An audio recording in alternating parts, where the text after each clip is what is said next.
Violinisti I njohur shkodran Lorenzo Radovani mbajti një koncert recital në Teatrin Migjenin, skenën të cilën për herë të parë si solist luajti 44 vite më parë për të vjuar më pas me shumë koncerte të tjera, duke u kthyer në një prej artistëve më virtuoz që njeh Shqipëria. Në këtë koncert ku mori shumë emocione, violinisti Radovani solli një program të pasuruar me pjesë shqiptare, por të huaja të muzikës së Llomës. Unë dua të shpreh atë ndjesinë time personale që më emocion më shumë se në këtë skenë, më ngarkesë se në këtë skenë nuk kam ndeshur ose nuk ndesh, nuk më vjen. Për herë të parë kam luajtur solist në vitin 79 me orkestrën e qytetit, me orkestrën simfonike, dirigjent Ermir Krantja.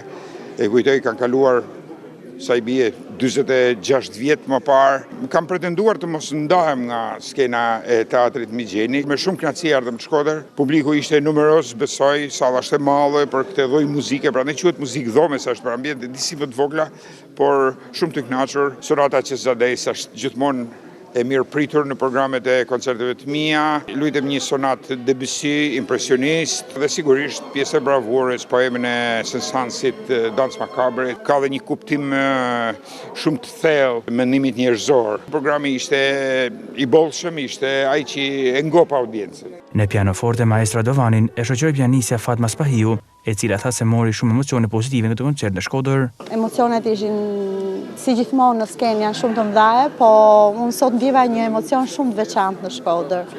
Publiku, domethënë, më dha impresionin këtë emocion e ndjej kur luaj jashtë. Për krah violinistit, ne jemi kolegë, kemi një jetë që punojmë bashkë, është një kënaqësi e veçantë. Në këtë koncert u luajt për herë të parë sonata për violinë dhe piano, e kompozuar nga Ardan Liçaj, I kushtuar herët kombëtar Gjergj Kastrioti.